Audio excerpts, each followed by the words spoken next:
What to do? This is Hector from International MMA channel. Wanted to bring you what the hell has happened in the past week, which is pretty exciting. We seen from last Sunday, we saw Koscheck get defeated for the fifth time by Eric Silva. A lot of questions of where he's going to end up being in the UFC now that he's lost his fifth straight. It's kind of easy to say. Might see him in retirement, and the thing is, I like the guy. Always been a nice guy with us, so I just wish him nothing but the best. But really hope that he defines his course in life, and if it isn't fighting, then support him all the way. But just don't like to see the dude lose like that. So that started that week, and then Monday we had the Conor McGregor versus the Jose Aldo War Tour and the war of words, and just the fighting, the bickering, the whole UFC. This is supposed to be the grand hoopla of the UFC, the greatest fight of all time. Bullshit that they feed us, like the gates are at $7 million and Jose Aldo is blah blah blah and Conor McGregor, and this is supposed to be the best fight ever in the UFC division, of any division. And the thing is, it's all hype. I mean, yeah, I like the fight, I like the idea of a fight, but to call it the greatest fight to happen in UFC, I don't see it. I mean, we have Jose Aldo, who has won and has an incredible run in the bantamweight division, but at the same time, it's kind of been lackluster. He's given all his fights to decisions. His last fight with Chad Mendes was okay. It's just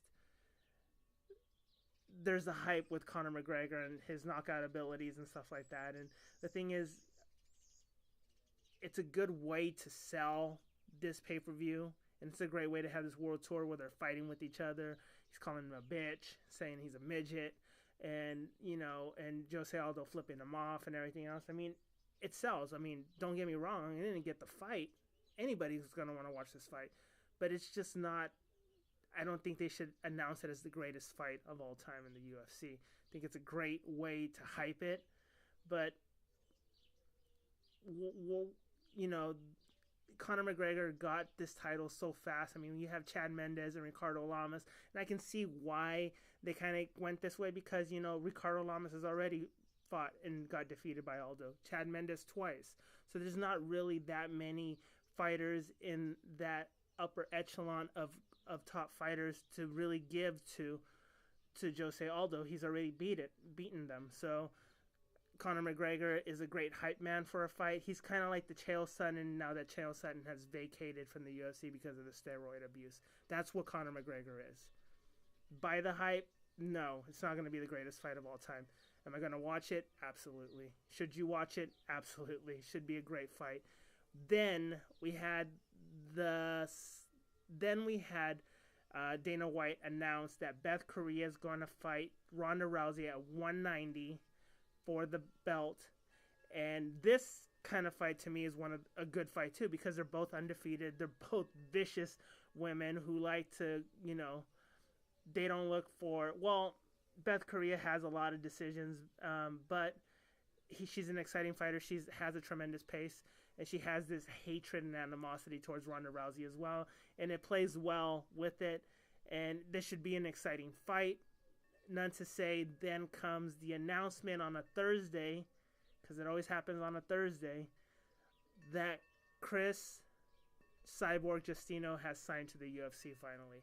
So we hasn't been announced who her fighter's going to be. She is going to fight in the same weight division as Ronda Rousey, so all those people that are just saying when's the fight, if she fights the next fight, she should, since she's the Invicta champion, she should have the title fight next after the win between Beth Correa and Ronda Rousey.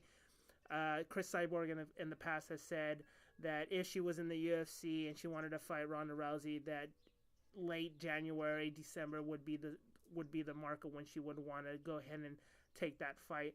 It looks like that might actually happen. We might see Chris Cyborg versus Ronda Rousey before the end of the year, which is fucking insane and exciting for women's division.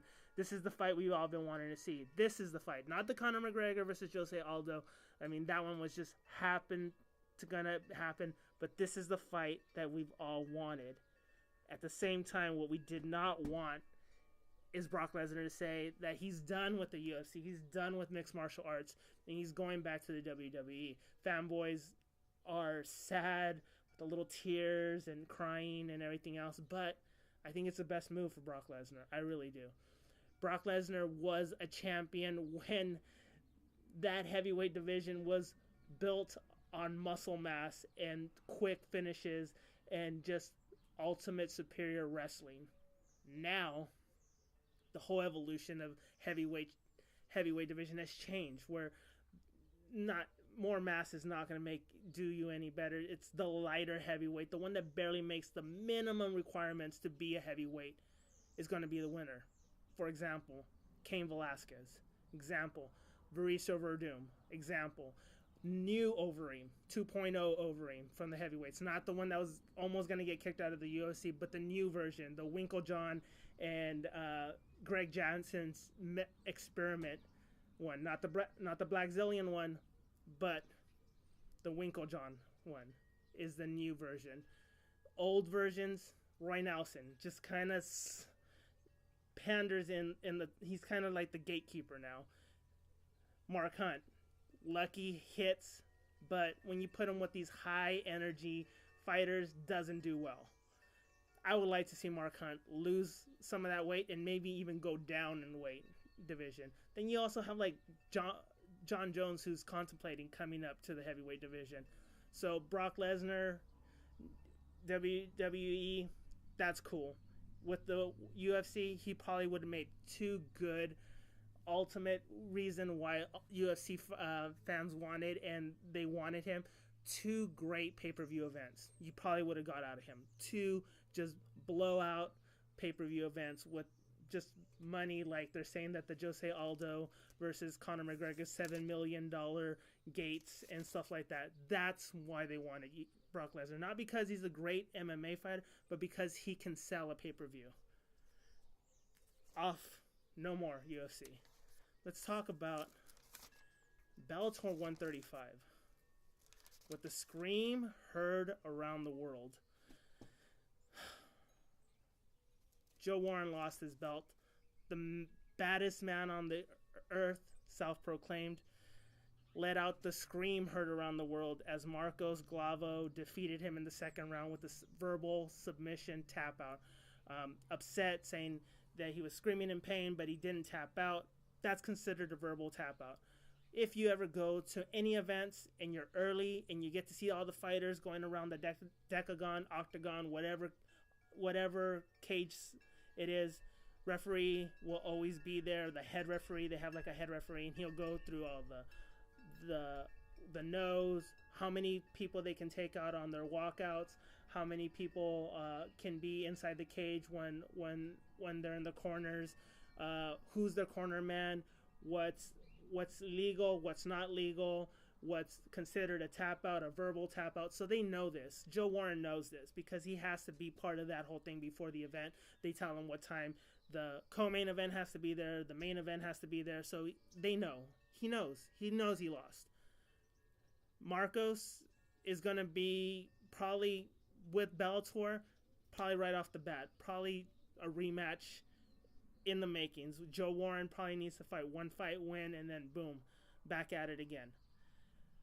Now, that wasn't the exciting fight. The exciting fight was Alcee Davis versus, I know I'm going to butcher it, Hideo Tokoro and Davis went at it for 3 rounds. And these were some epic fucking rounds that they did. They fucking slugged it out. They just went all banter. They went all out. Close decision. I gave it to Alcee Davis. Some people said, no, that's wrong. Alcee Davis won by a split decision. Probably one of the greatest fights of this year. If you haven't seen it, you might have to. I don't know how Bellator is good about putting it on their website or if there's a re-airing. This is probably one of the best fights you're going to have to see. You have to probably wait for the 2015 greatest moments of Bellator to re-see that fight. Hope there is a rematch very soon. Super exciting fight to watch. That was March 27th. Then we went last night, March 28th. World Series of Fighting. Thiago Silva is supposed to make his triumphant return back to mixed martial arts. If you guys don't know what happened to Thiago Silva got cut from the UFC. This wasn't substance abuse, nothing like that. This was something that had happened when he was training. He caught his wife and a coach, one of his ex-team members, cheating. The allegations were that he threatened to kill her. He had a knife to her throat. Bad juju all over this shit. He goes to jail. He is in a fight for his life. Then to come out to find out that this woman was fucking lying about the whole situation. Oh, he has a standoff with the cops too. He barricades himself in his house. It takes a while for the cops to even get in. So this shit's just a huge fucking mess. He's been exalted from all this shit. Kicked out of the UFC. What do? You sign to the World Series of Fighting with Ray Saffo. You get the co-main event for the world. It's a light heavyweight tournament. He's supposed to fight Matt Hamill. Matt Hamill has the explosive diarrheas before the fight. Probably nervous about the fucking fight. Boom. He says can't do it. My diarrheas is not gonna let me. He doesn't want to go out like other fighters, like Joel Romero with doo-doo butter all over his shorts. So he's like, I can't do it. I can't hold it in. They put in late replacement Teddy Holder, who was fighting on the undercard, but then they just bumped him up. Twitter goes on a rampage, and all of a sudden, the fight happens. Everybody thinks Thiago Silva is going to win it. Wrong. Teddy Holder comes out, knocks out, or TKOs Thiago Silva in the first round. Thiago Silva hit him good. He had one good thing. Teddy was wobbled. There's no way this fight's gonna be done. It's done. It's a wrap. He's gonna finish him. Turns back around and takes out fucking Thiago Silva. Congratulations, Teddy Holder. Now he's gonna go ahead and fight the next guy from the World Series of Fighting 20, and then they're gonna fight for the first light heavyweight belt, which is exciting. So congratulations to Teddy Holder. Now you have the world's noticing you. Hope you do good. Then we go to the main event, which is a championship fight for the lightweight belt. Justin Gaethje versus Luis Palomino. Fight goes fucking bananas from the beginning to the end. Another one of these candidates for fight of the year. Justin Gaethje just goes full engine, full rev, just uppercuts, looking for the knockout, looking for a takedown, body slams. Luis Palomino same, going back and forth. In the third round, we start seeing the wear and tear on Luis Palomino. He just, bigger body mass, he gasses out, and he starts getting hit to the body, basically, by Justin Gaethje. Just falls, kind of, there's no 10 count, you gotta get up, come on. They finish the fight, TKO finish for Justin Gaethje. Here's the thing, though. This fight was so good, in such a fucking phenomenal pace, that I'm pretty sure that it just didn't get the attention of the fans and the media, but it got the attention of the UFC. Best fight of the night. This dude, Justin Gaethje, might not come back to defend this belt. Might actually, probably, hopefully, get his recognition and go to the UFC. Not saying the World Series of Fighting is a bad organization to fight. It's one of the best ones. Bellator, World Series of Fighting, and UFC. But everybody of any fighter who's in this level always wants to go back to the UFC. And World Series of Fighting has this good relationship with all UFC, that World Series of Fighting probably wouldn't fight having him let go into this, and they're not going to fight it. So congratulations to Justin Gaethje, Teddy Holder. And, I was going to talk about the Brazil one. I just talked about it glancingly about Koscheck. The rest of it was a hump fest with Ryan LaFleur and Damian Maia. It's unfortunate for Ryan LaFleur. He's a crafty jiu-jitsu guy, and Damian Maia's just looking for a hump fest. So that's what it is. This is what's the exciting news for the end of March. It's fucking great. I mean, everything's gonna happen that we wanted for the UFC. Bellator is looking good.